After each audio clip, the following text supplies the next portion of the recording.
travel day, and of course it decided to snow because when you decide to leave from Canada, of course it snows on travel day. So we are leaving really early to get to the airport, extremely early. That's because my in-laws need to get us there so that they can drive safely. Excited about for travel day?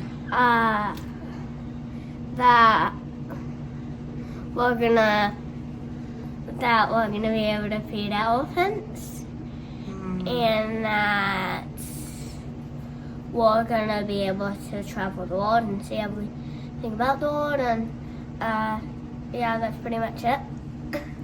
In true Hayama fashion, our travel day started out absolutely fabulous with this wonderful storm that blew in out of nowhere after weeks and weeks of perfect fall weather. Oh. When you have too much stuff in your backpacks and TSA rips it apart. That was just the beginning of the headache from this storm, though. The same storm also delayed our flight in Calgary, caused us to miss our connecting flight in Vancouver, and then we were put onto a different flight to the Philippines instead of our direct flight to Bangkok. The flight to the Philippines, our family was split up. My husband and my oldest son were together, and I was with the 3 younger children. Yeah, that was a time. It was interesting, that's for sure. So after 16 hours of dealing with these 3 kids and just hoping to get to our destination, we landed in the Philippines, prepared to just do a quick board to our Bangkok flight. That is not how the airport worked in the Philippines. Air Canada had actually booked us on a flight that was taking off from a different airport, so we also missed that flight. The lovely staff from Air Canada in the Philippines helped us out, got us on a different plane via Thai Airways, and we did end up getting to Bangkok that same day. We decided to book a driver. Thankfully, we did this because by the time we got to Bangkok, there was no way we would have been able to navigate the train system or anything like that with the kids. Everyone is just completely wiped. So I am so thankful that we booked this driver through Oriental Express. And he came, picked us up, put us in this lovely van, and drove us to our apartment. So, it's been good, but there's a little bit of downsides, not much. And, there's not much that I was gonna tell you. That's it. What are the downsides? That, the curtains are ripped, the lamps, they're a bit damaged, and the couch, some of the couch is broken. Yeah, what are some good things? Well, some good things that are beds are comfy, they all come with lamps, and we get some free egg storage. Alright. And yeah, that's pretty much it. I think the first couple of days of jet lag hit us pretty hard. We got to our apartment around 9 p.m., so nothing was really open for food. Luckily, I pack travel snacks like we're about to walk into the apocalypse. So we had enough travel snacks to get us to the morning, and then we were able to venture out for some food. So this is our first time seeing the place in the daylight, and we're just looking.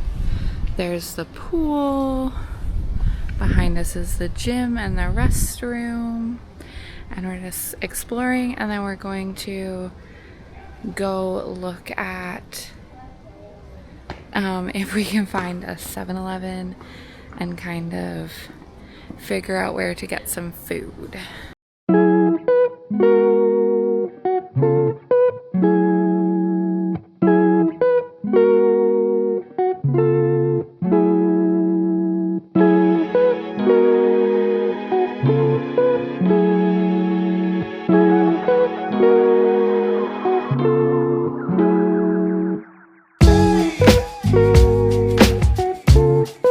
So we're currently at this little coffee shop next to the apartment that we're staying at.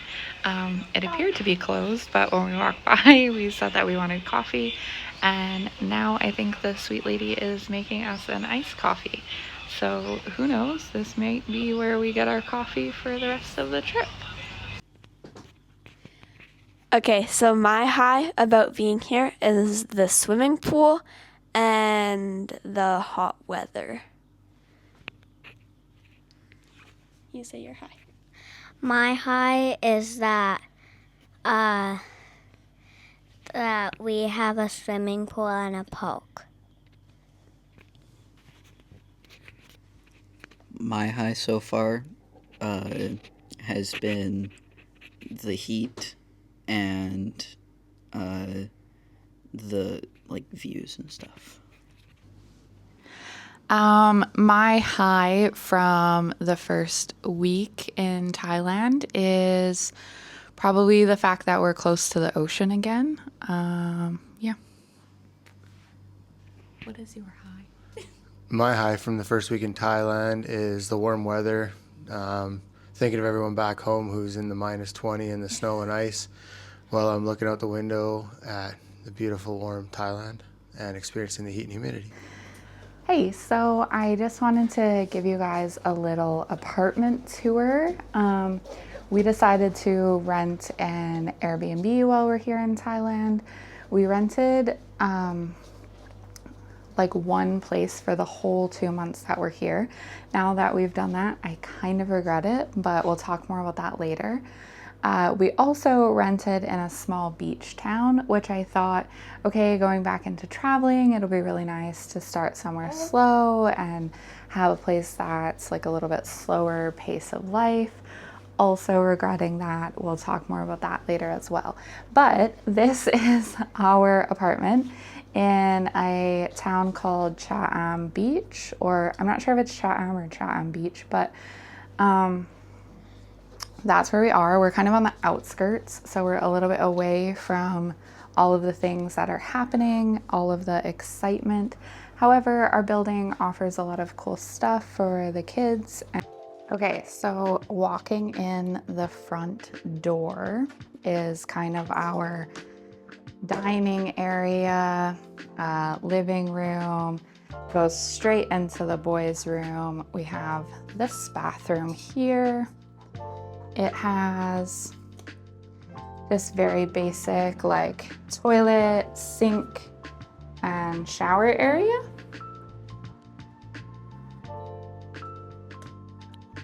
We have a shoe shelf, but because there's 5 of us who wear shoes, it's kind of exploding. And then we have the boys' room.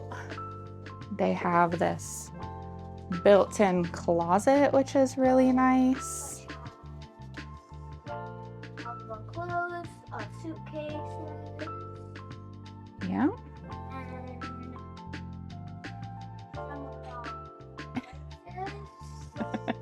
Yeah. Do you want to show them the view out your window? They have a nice little view out their window.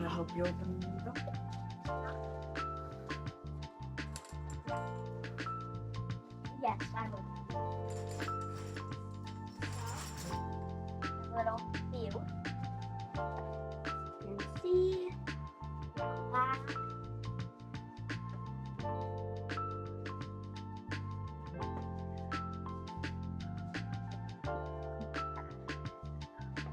All right, let me continue the house tour. Yeah. Okay, so that's where the boys are staying. They each get a little chunk of the bed and they hang out together. So then this is the dining room and the kitchen. There's like a little fridge. Emily, stand beside the fridge for a second. So there's like a little apartment size fridge. So it's quite a lot smaller than what we're used to with 5 of us eating. There's a microwave and this like electric wok. It works really good for what we need. It would be nice if there was a, what are those things called that you like put the pots and pans on? Like a stove top, but like you would plug it in here. Induction. Oh, it would be nice if they had an induction top. I've seen some of the other apartments in Asia do that, so that would be a great added bonus, but we've been managing with what they have and we just need to get a little bit more creative. This is the living room. This is where Emily is sleeping so that she doesn't have to cram in there with the boys. And it's quite nice. We have the drying rack inside right now because it was really windy and we didn't want to pick up our underwear at the beach. The little patio here basically just holds the drying rack and the washing machine and then houses the air conditioning units. So from the looks of it, that's what most of the like balconies are used for in this apartment complex. And then a couple of the end units have like full out balconies with chairs and stuff. And this is our bedroom. So this is where Warren, Riley, and I are staying. We have this big closet area. We can house our suitcases there. Emily is using this little one. Can you turn on this bathroom light, buddy? Yes. And this is the other bathroom. It has the shower with the heater there. And then the sink. And behind the door, can you shut the door a little bit? That's good. Behind the door, we have our hanging toiletry bag. I am really loving this so far. It keeps everything organized and off the floor. And because it hangs and there's not a whole lot of room right there, then everything can kind of stay in one place, which is really nice. So yeah, that's the inside of our apartment. It's not too fancy, but it works for us right now. There's a couple of things that we would look for differently in an apartment in the future. I think we would be more cautious about like Emily having her own room space. That would be nice for her to have her own space to kind of spread out a little instead of being in the living room. I think also we would be more aware of the types of beds in the apartment. So these are more traditional Asian bed mattresses. So it's just like a box spring with a bed topper. And that's not super comfortable when you're used to sleeping on Western beds. So I feel like maybe we would ask about that before we booked in the future. It hasn't been too bad though. Yeah, that's the apartment. And my low is the food. I don't really like the food here. My low is also the food. I don't really like the taste and the texture of most of them. I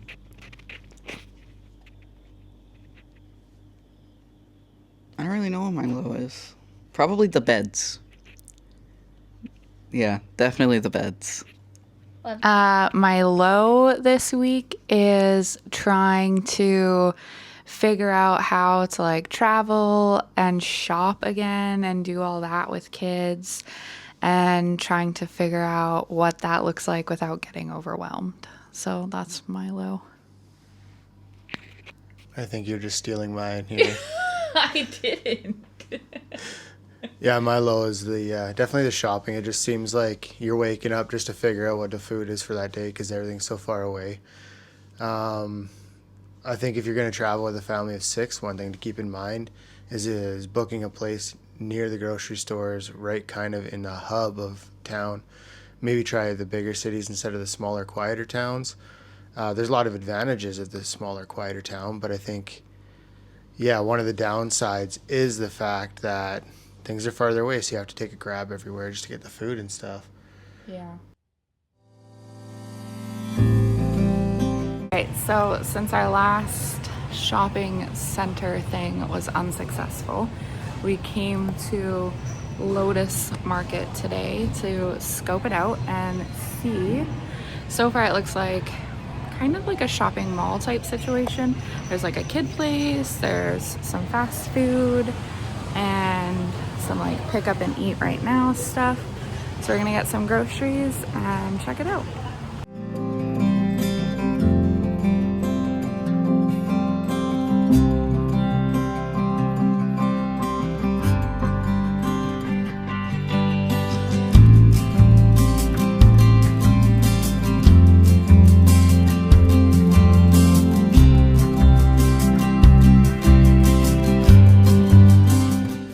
But, we're making the best of it. It's still a beautiful place, and just try to stay positive, right, and enjoy the quietness as we get back into full-time travel. So when I booked this place, we're like on the coast of the what is that called? Like the Bay of Thailand or whatever. And I booked it because it was close to the ocean. It wasn't like a super touristy area, and it was like a slower pace of life. And when I booked it, I was like 7-8 months pregnant. So I was thinking, oh, I'm going to like need slower pace because I'll be postpartum and all of this. And while I am only like 3.5 months postpartum, I could use with like a little more activity than the like chillax retirement vibe here. Okay, but you also got to keep in mind that in a lot of this area, the tourism has been down, and a lot of the stores are closed around here that we were expecting, like the coffee shop in the basement, and a lot of even like the little side carts that were supposed to be just down the street are not there. So you got to keep that in mind as well.